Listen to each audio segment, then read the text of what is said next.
Chapter 10, Rue Barrée. For let philosopher and doctor preach, of what they will and what they will not each, is but one link in an eternal chain on the boulevard Saint-Michel. There's a cremerie painted white and blue outside, and neat and clean as a whistle inside. The auburn-haired young woman, who speaks French like a native and rejoices in the name of Murphy, smiled at them as they entered.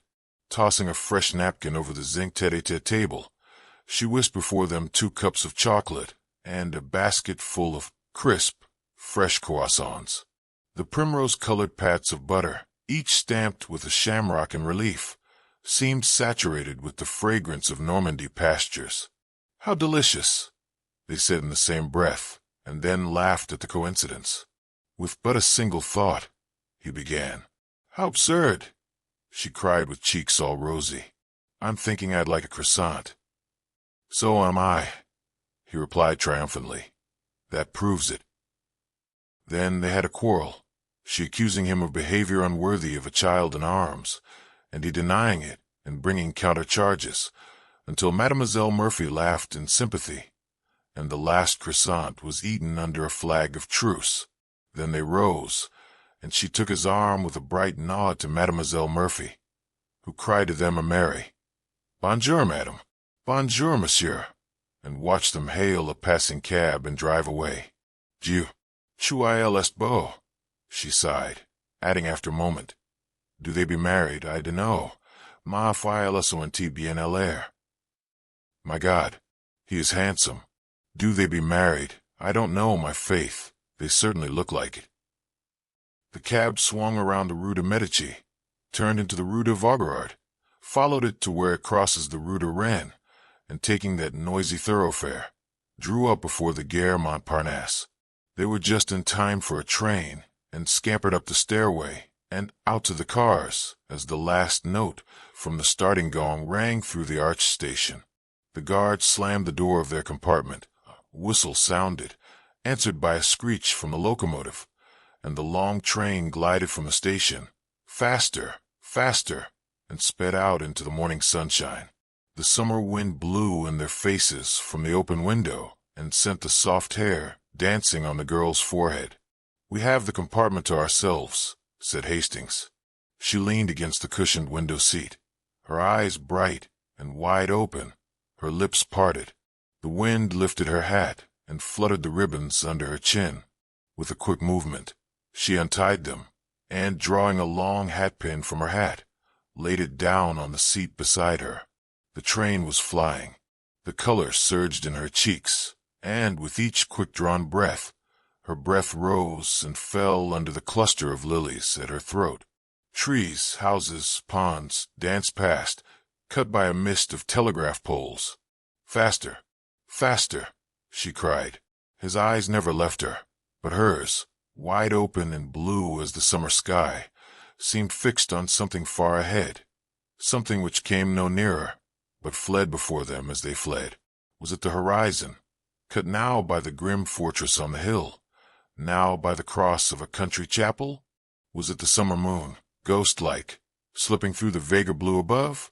"Faster, faster," she cried. Her parted lips burned scarlet.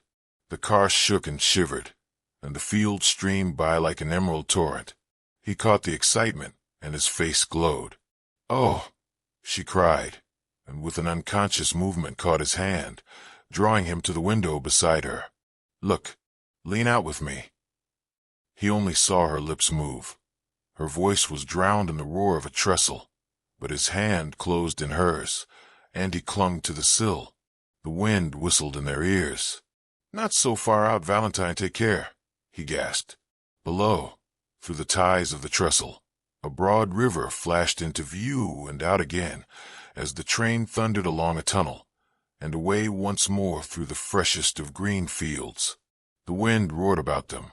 The girl was leaning far out from the window, and he caught her by the waist, crying, "Not too far." But she only murmured, "Faster, faster, away out of the city, out of the land, faster, faster, away from the world."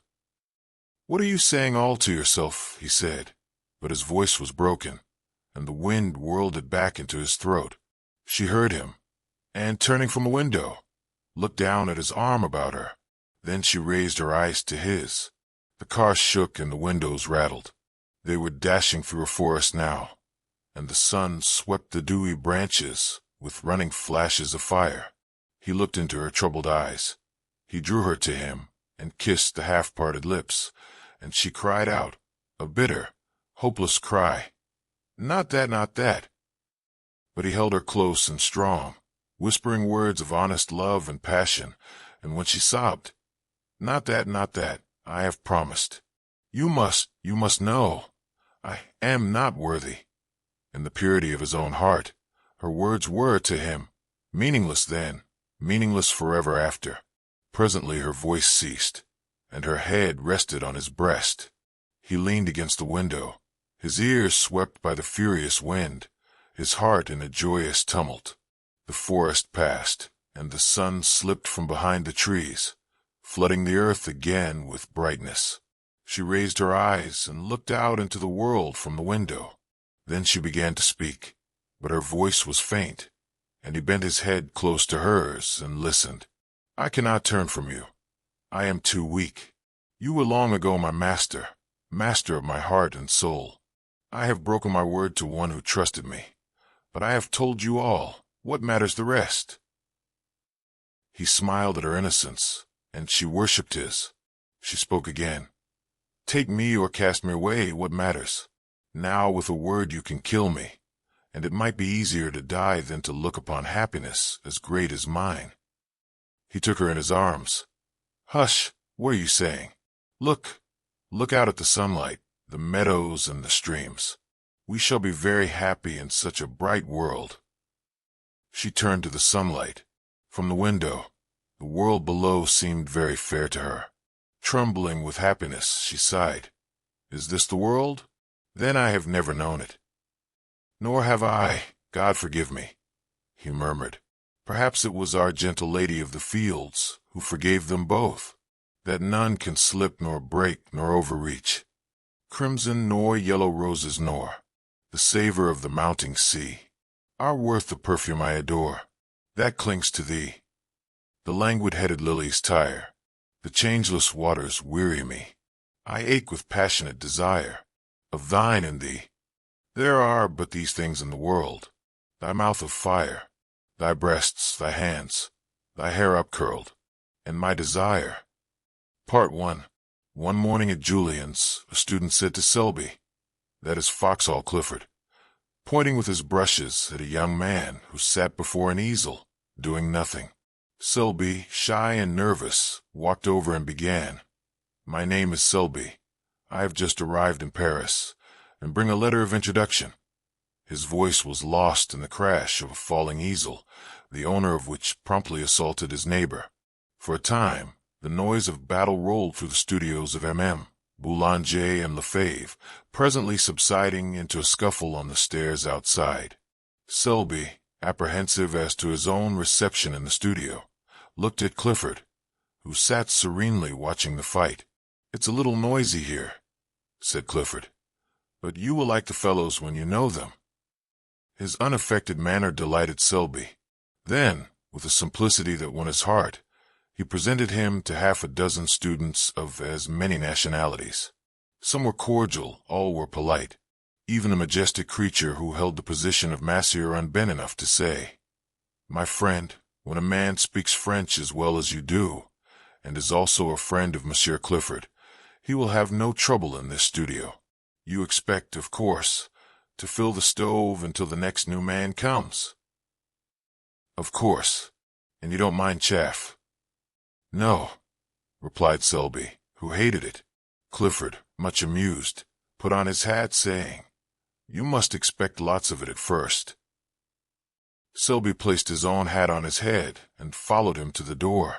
As they passed the model stand, there was a furious cry of chapeau, chapeau, and a student sprang from his easel, menacing Selby, who reddened but looked at Clifford. Take off your hat for them, said the latter, laughing.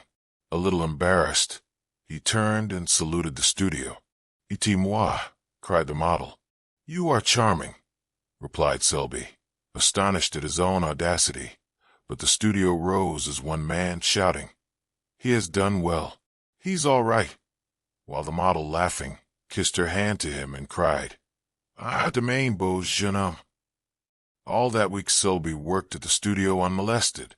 The French students christened him l'enfant prodigue, which was freely translated to the prodigious infant, the Kid Selby, and Kidby. But the disease soon ran its course from Kidby to kidney, and then naturally to Tidbits, where it was arrested by Clifford's authority and ultimately relapsed to Kid. Wednesday came, and with it Monsieur Boulanger. For 3 hours the students writhed under his biting sarcasms, among the others Clifford, who was informed that he knew even less about a work of art than he did about the art of work. Selby was more fortunate. The professor examined his drawing in silence, looked at him sharply, and passed on with a noncommittal gesture. He departed arm in arm with Bouguereau, to the relief of Clifford, who was then at liberty to jam his hat on his head and depart.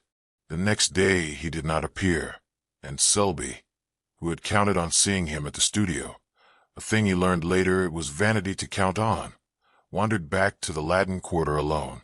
Paris was still strange and new to him. He was vaguely troubled by its splendor.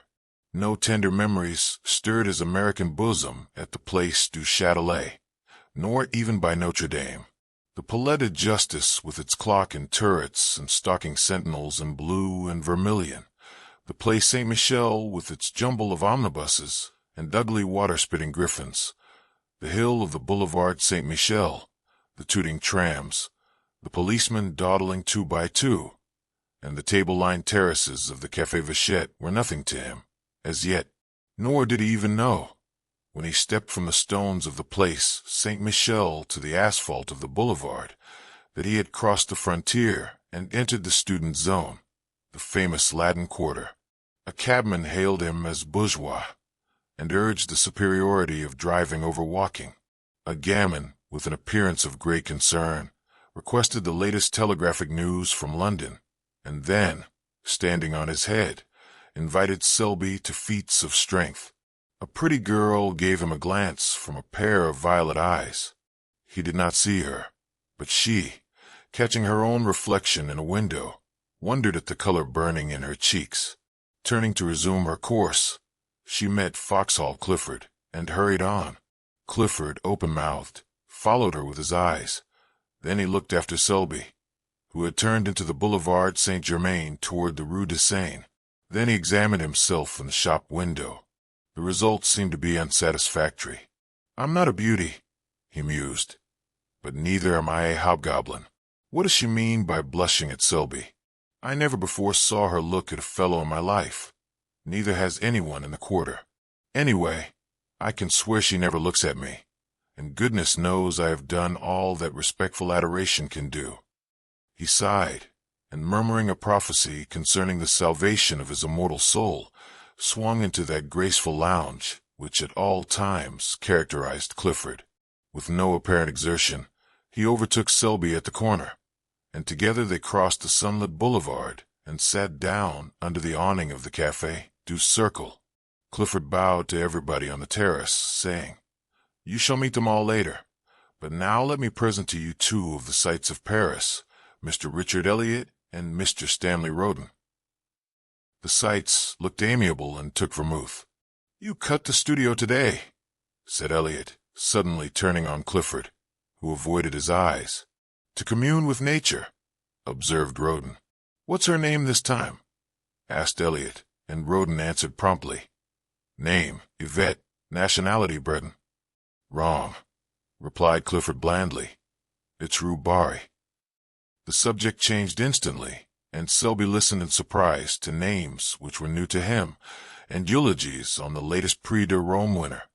He was delighted to hear opinions boldly expressed and points honestly debated, although the language was mostly slang, both English and French. He longed for the time when he too should be plunged into the strife for fame. The bells of St. Sulpice struck the hour, and the palace of the Luxembourg answered chime on chime. With a glance at the sun, Dipping low in the golden dust behind the Palais Bourbon, they rose, and turning to the east, crossed the Boulevard Saint-Germain and sauntered toward the École de Médecine. At the corner, a girl passed them, walking hurriedly. Clifford smirked. Elliot and Roden were agitated, but they all bowed, and without raising her eyes, she returned their salute. But Selby, who had lagged behind, fascinated by some gay shop window, looked up to meet two of the bluest eyes he had ever seen. The eyes were dropped in an instant, and the young fellow hastened to overtake the others. "By Jove," he said, "do you fellows know I have just seen the prettiest girl?" An exclamation broke from the trio, gloomy, foreboding, like the chorus in a Greek play. "Rue Barrée." "What?" cried Selby, bewildered. The only answer was a vague gesture from Clifford. 2 hours later, during dinner, Clifford turned to Selby and said, "You want to ask me something. I can tell by the way you fidget about." "Yes, I do," he said, innocently enough. "It's about that girl. Who is she?" In Roden's smile there was pity, in Elliot's bitterness. "Her name," said Clifford solemnly, "is unknown to anyone, at least." He added with much conscientiousness, "as far as I can learn. Every fellow in the quarter bows to her, and she returns the salute gravely, but no man has ever been known to obtain more than that. Her profession, judging from her music roll, is that of a pianist. Her residence is in a small and humble street, which is kept in a perpetual process of repair by the city authorities. From the black letters painted on the barrier which defends the street from traffic, she has taken the name by which we know her, Rue Barrée. Mr. Roden, in his imperfect knowledge of the French tongue, called our attention to it as Rue Barrée." "I didn't," said Roden hotly. "And Rue Barrée, or Rue Barrée, is today an object of adoration to every rapin in the quarter." "We are not rapins," corrected Elliot. "I am not," returned Clifford. "And I beg to call to your attention, Selby, that these two gentlemen have at various and apparently unfortunate moments offered to lay down life and limb at the feet of Rue Barrée. The lady possesses a chilling smile which she uses on such occasions, and he became gloomily impressive. I have been forced to believe that neither the scholarly grace of my friend Elliot nor the buxom beauty of my friend Roden have touched that heart of ice." Elliot and Roden, boiling with indignation, cried out, "And you?" "I," said Clifford blandly, "do fear to tread where you rush in." Part 2. 24 hours later Selby had completely forgotten Rue Barrée. During the week he worked with might and main at the studio, and Saturday night found him so tired that he went to bed before dinner and had a nightmare about a river of yellow ochre in which he was drowning. Sunday morning, apropos of nothing at all, he thought of Rue Barrée, and 10 seconds afterwards he saw her. It was at the flower market on the Marble Bridge. She was examining a pot of pansies. The gardener had evidently thrown heart and soul into the transaction, but Rue Barrée shook her head. It is a question whether Selby would have stopped then and there to inspect a cabbage rose had Clifford not unwound for him the yarn of the previous Tuesday. It is possible that his curiosity was piqued, for with the exception of a hen turkey, a boy of 19 is the most openly curious biped alive. From 20 until death he tries to conceal it. But, to be fair to Selby, it is also true that the market was attractive. Under a cloudless sky, the flowers were packed and heaped along the marble bridge to the parapet. The air was soft. The sun spun a shadowy lacework among the palms and glowed in the hearts of 1,000 roses. Spring had come. It was in full tide. The watering carts and sprinklers spread freshness over the boulevard. The sparrows had become vulgarly obtrusive, and the credulous Seine angler anxiously followed his gaudy quill floating among the soapsuds of the lavoirs. The white-spiked chestnuts, clad in tender green, vibrated with the hum of bees. Shabby butterflies flaunted their winter rags among the heliotrope. There was a smell of fresh earth in the air, an echo of the woodland brook in the ripple of the Seine, and swallows soared and skimmed among the anchored river craft. Somewhere in a window, a caged bird was singing its heart out to the sky. Selby looked at the cabbage rows, and then at the sky. Something in the song of the caged bird may have moved him, or perhaps it was that dangerous sweetness in the air of May. At first he was hardly conscious that he had stopped. Then he was scarcely conscious why he had stopped. Then he thought he would move on. Then he thought he wouldn't. Then he looked at Rue Barrée. The gardener said, "Mademoiselle, this is undoubtedly a fine pot of pansies." Rue Barrée shook her head. The gardener smiled. She evidently did not want the pansies. She had bought many pots of pansies there, 2 or 3 every spring, and never argued. What did she want then? The pansies were evidently a feeler toward a more important transaction. The gardener rubbed his hands and gazed at him. "These tulips are magnificent," he observed, "and these hyacinths." He fell into a trance at the mere sight of the scented thickets. "That," murmured Rue, pointing to a splendid rosebush with her furled parasol, but in spite of herself, her voice trembled a little. Selby noticed it, more shame to him that he was listening, and the gardener noticed it, and burying his nose in the roses, scented a bargain. Still, to do him justice, he did not add a centime to the honest value of the plant, for after all, Rue was probably poor, and anyone could see she was charming. 50 francs, mademoiselle." The gardener's tone was grave. Rue felt that argument would be wasted. They both stood silent for a moment. The gardener did not eulogize his prize. The rose tree was gorgeous, and anyone could see it. "I will take the pansies," said the girl, and drew 2 francs from a worn purse. Then she looked up. A teardrop stood in the way, refracting the light like a diamond, but as it rolled into a little corner by her nose, a vision of Selby replaced it, and when a brush of the handkerchief had cleared the startled blue eyes, Selby himself appeared, very much embarrassed. He instantly looked up into the sky, apparently devoured with a thirst for astronomical research, and as he continued his investigations for 5 minutes, the gardener looked up too, and so did a policeman. Then Selby looked at the tips of his boots, the gardener looked at him, and the policeman slouched on. Rue Barrée had been gone for some time. "What?" said the gardener. "May I offer, monsieur?" Selby never knew why, but he suddenly began to buy flowers. The gardener was electrified. Never before had he sold so many flowers, never at such satisfying prices, and never with such absolute unanimity of opinion with a customer. But he missed the bargaining, the arguing, the calling of heaven to witness. The transaction lacked spice. "These tulips are magnificent." "They are," cried Selby warmly, "but alas, they are dear. I will take them." "Dieu," murmured the gardener in a perspiration. "He's madder than most Englishmen. This cactus is gorgeous. Alas, send it with the rest."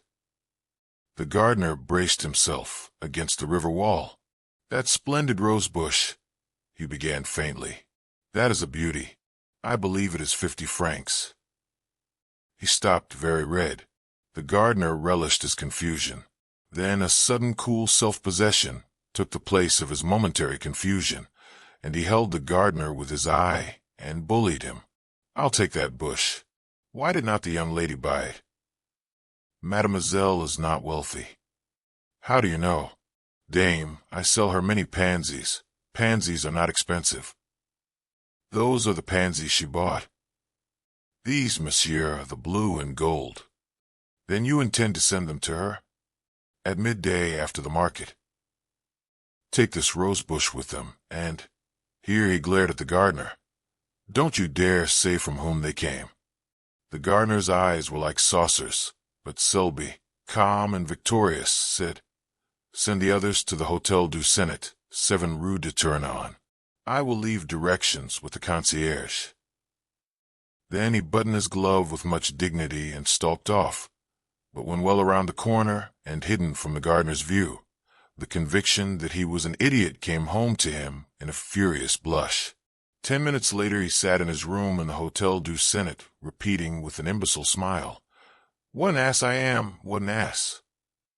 An hour later found him in the same chair, in the same position, his hat and gloves still on, his stick in his hand, but he was silent, apparently lost in contemplation of his boot toes, and his smile was less imbecile and even a bit retrospective. Part 3. About 5 o'clock that afternoon, the little sad-eyed woman who fills the position of concierge at the Hotel du Sénat held up her hands in amazement to see a wagon-load of flower-bearing shrubs draw up before the doorway. She called Joseph, the intemperate garçon, who, while calculating the value of the flowers in petits verres, small glasses of liquor, gloomily disclaimed any knowledge as to their destination. "Voyons," said the little concierge. "Churchin's la femme. Let's see, let's find the woman." "You," he suggested. The little woman stood a moment pensive, and then sighed.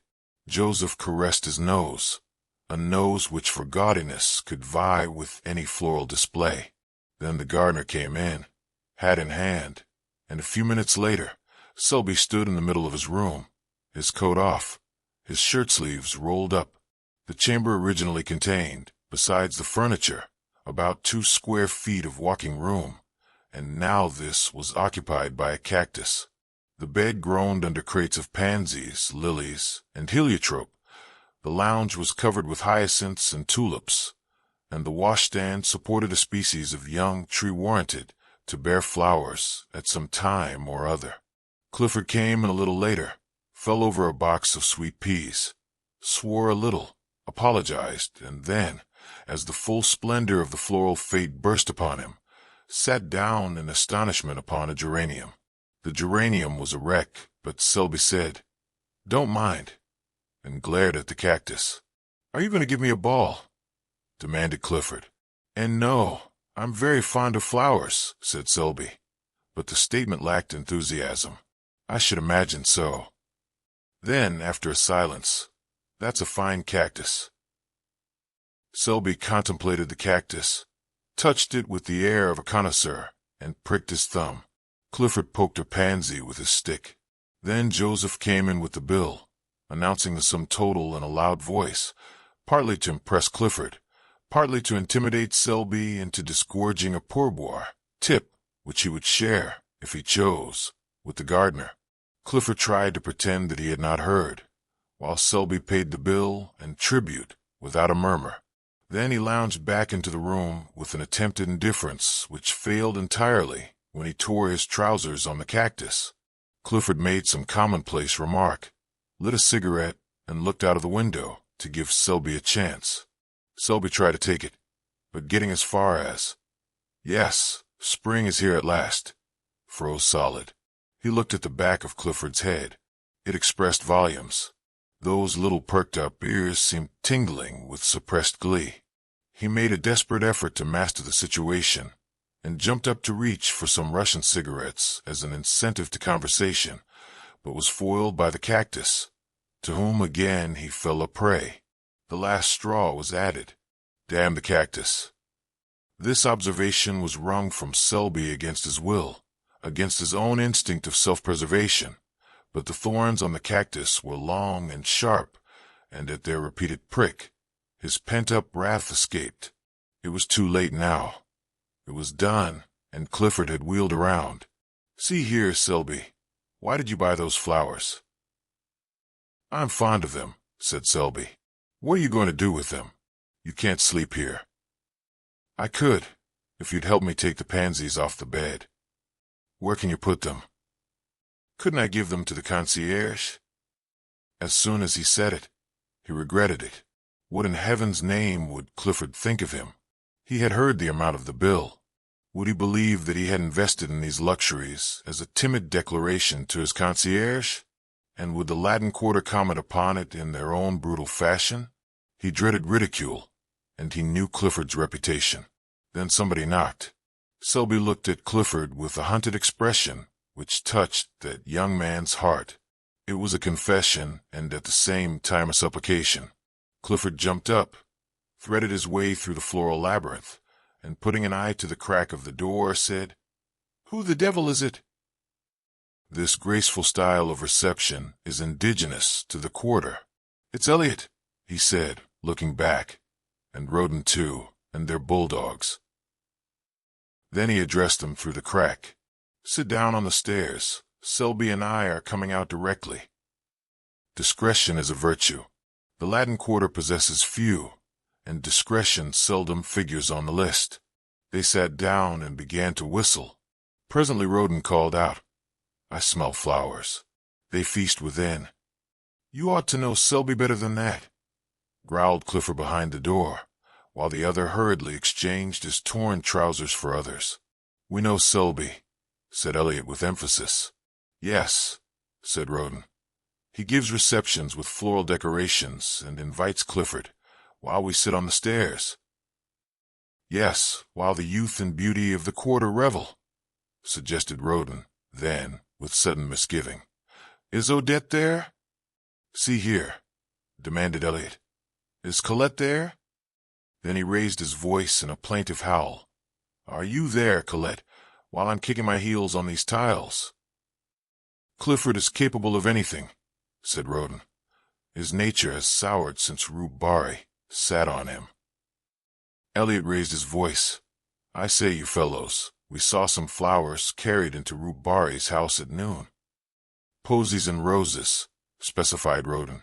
Probably for her, added Elliot, caressing his bulldog.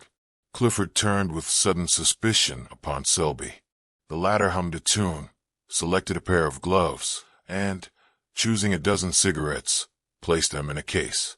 Then, walking over to the cactus, he deliberately detached a blossom, drew it through his buttonhole, and picking up hat and stick, smiled upon Clifford, at which the latter was mightily troubled. Part 4. Monday morning at Julian's, students fought for places.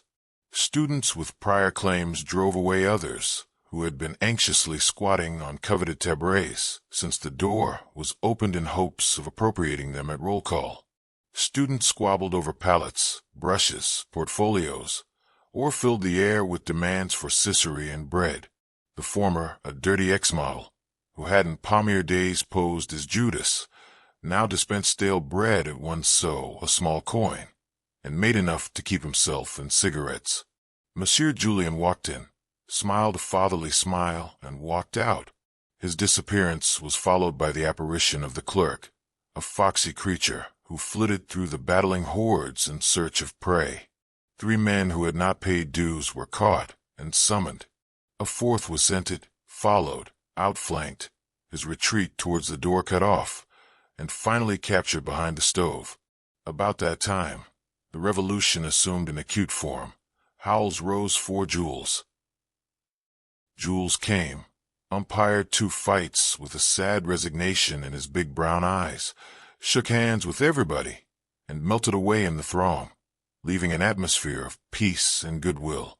The lions sat down with the lambs, the massiers, student monitors, marked the best places for themselves and friends, and, mounting the model stands, opened the roll calls. The word was passed. They begin with C this week. They did. Clisson. Clisson jumped like a flash and marked his name on the floor in chalk before a front seat. Karen. Karen galloped away to secure his place. Bang. What an easel. Nom de Dieu. Name of God. In French. Where in H.L. are you going? In English. Crash. A paint box fell with brushes and all on board. Judah a spat. A blow. A short rush. A clinch and scuffle. And the voice of the massier, stern and reproachful. Cochon. Pig. Then the roll call was resumed. Clifford. The massier paused and looked up, one finger between the leaves of the ledger. Clifford. Clifford was not there. He was about 3 miles away in a direct line, and every instant increased the distance. Not that he was walking fast. On the contrary, he was strolling with that leisurely gait peculiar to himself. Elliot was beside him, and 2 bulldogs covered the rear. Elliot was reading the Gil Blas, from which he seemed to extract amusement, but deeming boisterous mirth unsuitable to Clifford's state of mind, subdued his amusement to a series of discreet smiles. The latter, moodily aware of this, said nothing, but leading the way into the Luxembourg Gardens, installed himself upon a bench by the northern terrace and surveyed the landscape with disfavor. Eliot, according to the Luxembourg regulations, tied the two dogs and then, with an interrogative glance toward his friend, resumed the Gil Blas and the discreet smiles. The day was perfect. The sun hung over Notre Dame, setting the city in a glitter. The tender foliage of the chestnuts cast a shadow over the terrace and flecked the paths and walks with tracery so blue that Clifford might here have found encouragement for his violent impressions had he but looked. But as usual in this period of his career, his thoughts were anywhere except in his profession. Around about, the sparrows quarreled and chattered their courtship songs. The big rosy pigeons sailed from tree to tree. The flies whirled in the sunbeams, and the flowers exhaled 1,000 perfumes, which stirred Clifford with languorous wistfulness. Under this influence he spoke. "Eliot, you are a true friend." "You make me ill," replied the latter, folding his paper. "It's just as I thought. You are tagging after some new petticoat again. And," he continued wrathfully, "if this is what you've kept me away from Julian's for, if it's to fill me up with the perfections of some little idiot." "Not an idiot," remonstrated Clifford gently. "See here," cried Eliot. "Do you have the nerve to try to tell me that you are in love again?" "Again? Yes, again and again and again, and by George, have you?" "This," observed Clifford sadly, "is serious." For a moment Eliot would have laid hands on him. Then he laughed from sheer helplessness. "Oh, go on. Let's see. There's Clemence and Marie Telek and Cosette and Sci-Fi, Colette Marie Verdier, all of whom are charming, most charming, but I never was serious." "So help me, Moses," said Eliot solemnly. "Each and every one of those named have separately, and in turn torn your heart with anguish, and have also made me lose my place at Julian's in this same manner. Each and every one, separately and in turn. Do you deny it? What you say may be founded on facts in a way, but give me the credit of being faithful to one at a time, until the next comes along. But this is really very different. Eliot, believe me, I am all broken up." Then, there being nothing else to do, Eliot gnashed his teeth and listened. It's Rue Barrée." "Well," observed Eliot with scorn, "if you are moping and moaning over that girl, the girl who has given you and myself every reason to wish that the ground would open and engulf us, well, go on." "I'm going on. I don't care. Timidity has fled." "Yes, your native timidity." "I'm desperate, Eliot. Am I in love? Never did I feel so and miserable. I can't sleep, honestly. I'm incapable of eating properly." Same symptoms noticed in the case of Colette. "Listen, will you? Hold on a moment. I know the rest by heart. Now let me ask you something. Is it your belief that Rue Barrée is a pure girl?" "Yes," said Clifford, turning red. "Do you love her? Not as you dangle and tiptoe after every pretty inanity. I mean, do you honestly love her?" "Yes," said the other doggedly, "I would." "Hold on a moment. Would you marry her?" Clifford turned scarlet. "Yes," he muttered. "Pleasant news for your family," growled Eliot in suppressed fury. "Dear father, I have just married a charming grisette whom I'm sure you'll welcome with open arms, in company with her mother, a most estimable and cleanly washlady. Good heavens, this seems to have gone a little further than the rest. Thank your stars, young man, that my head is level enough for us both. Still, in this case, I have no fear. Rue Barrée sat on your aspirations in a manner unmistakably final." "Rue Barrée," began Clifford, drawing himself up, but he suddenly ceased, for there where the dappled sunlight glowed in spots of gold, along the sun-flecked path, tripped Rue Barrée. Her gown was spotless, and her big straw hat, tipped a little from the white forehead, threw a shadow across her eyes. Eliot stood up and bowed.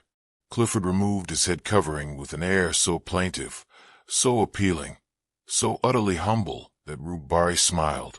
The smile was delicious, and when Clifford, incapable of sustaining himself on his legs from sheer astonishment, toppled slightly, she smiled again in spite of herself. A few moments later she took a chair on the terrace and drew a book from her music roll, turned the pages, found a place, and then placed it open downwards in her lap, sighed a little, smiled a little, and looked out over the city. She had entirely forgotten Foxhall Clifford. After a while she took up her book again, but instead of reading, began to adjust a rose in her corsage. The rose was big and red. It glowed like fire there over her heart, and like fire it warmed her heart, now fluttering under the silken petals. Rue Barrée sighed again. She was very happy. The sky was so blue, the air so soft and perfumed, the sunshine so caressing, and her heart sang within her, sang to the rose in her breast. This is what it sang. Out of the throng of passers-by, out of the world of yesterday, out of the millions passing, one has turned aside to me. So her heart sang under his rose on her breast. Then 2 big mouse-colored pigeons came whistling by and alighted on the terrace, where they bowed and strutted and bobbed and turned until Rue Barrée laughed in delight, and looking up beheld Clifford before her. His hat was in his hand, and his face was wreathed in a series of appealing smiles, which would have touched the heart of a Bengal tiger. For an instant Rue Barrée frowned. Then she looked curiously at Clifford. Then when she saw the resemblance between his bows and the bobbing pigeons, in spite of herself, her lips parted in the most bewitching laugh. Was this Rue Barrée? So changed that she did not know herself. But oh, that song in her heart which drowned all else, which trembled on her lips, struggling for utterance, which rippled forth in a laugh at nothing, at a strutting pigeon and Mr. Clifford. And you think, because I return the salute of the students in the quarter, that you may be received in particular as a friend? I do not know you, monsieur, but vanity is man's other name. Be content, Monsieur Vanity. I shall be punctilious. Oh, most punctilious in returning your salute. But I beg, I implore you to let me render you that homage which is so long. Oh dear, I don't care for homage. Let me only be permitted to speak to you now and then, occasionally, very occasionally. And if you, why not another? Not all. I will be discretion itself. Discretion, why? Her eyes were very clear, and Clifford winced for a moment, but only for a moment. Then the devil of recklessness seized him. He sat down and offered himself, soul and body, goods and chattels. And all the time he knew he was a fool, and that infatuation is not love, and that each word he uttered bound him in honor, from which there was no escape. And all the time Elliot was scowling down on the Fountain Plaza and savagely checking both bulldogs from their desire to rush to Clifford's rescue, for even they felt there was something wrong, as Elliot stormed within himself and growled maledictions. When Clifford finished, he finished in a glow of excitement, but Rue Barrée's response was long in coming, and his ardor cooled while the situation slowly assumed its just proportions. Then regret began to creep in, but he put that aside and broke out again in protestations. At the first word, Rue Barrée checked him. "I thank you," she said, speaking very gravely. "No man has ever before offered me marriage." She turned and looked out over the city. After a while she spoke again. "You offer me a great deal. I am alone. I have nothing. I am nothing." She turned again and looked at Paris, brilliant, fair, in the sunshine of a perfect day. He followed her eyes. "Oh," she murmured, "it is hard to work always alone with never a friend you can have in honor, and the love that is offered means the streets, the boulevard, when passion is dead. I know it, we know it, we others who have nothing, have no one, and who give ourselves unquestioning. When we love, yes, unquestioning, heart and soul, knowing the end." She touched the rose at her breast. For a moment she seemed to forget him, then quietly, "I thank you. I am very grateful." She opened the book and, plucking a petal from the rose, dropped it between the leaves. Then looking up, she said gently, "I cannot accept." Part 5. It took Clifford a month to fully recover, although at the end of the first week, he was pronounced convalescent by Eliot, who was an authority. His recovery was aided by the cordiality with which Rue Barrée acknowledged his solemn salutes. 40 times a day he blessed Rue Barrée for her refusal and thanked his lucky stars. And at the same time, "Oh, wondrous heart of ours!" he suffered the tortures of the heartbroken. Eliot was annoyed, partly by Clifford's reticence, partly by the unexplainable thaw in Rue Barrée's frigidity. At their frequent encounters, when she, tripping along the Rue de Seine with a music roll and big straw hat, would pass Clifford and his companions, steering an easterly course to the Café Vachette, and at the respectful uncovering of the band would color and smile at Clifford, Eliot's slumbering suspicions awoke. But he never found out anything, and finally gave it up as beyond his comprehension, merely qualifying Clifford as an idiot and reserving his opinion of Rue Barrée. And all this time Selby was jealous. At first he refused to acknowledge it to himself and cut the studio for a day in the country. But the woods and fields, of course, aggravated his case, and the brooks babbled of Rue Barrée, and the mowers calling to each other across the meadow ended in a quavering "Rue Barrée." That day spent in the country made him angry for a week, and he worked sulkily at Julian's, all the time tormented by a desire to know where Clifford was and what he might be doing. This culminated in an erratic stroll on Sunday, which ended at the flower market on the Pont au Change, began again, was gloomily extended to the morgue, and again ended at the Marble Bridge. It would never do, and Selby felt it.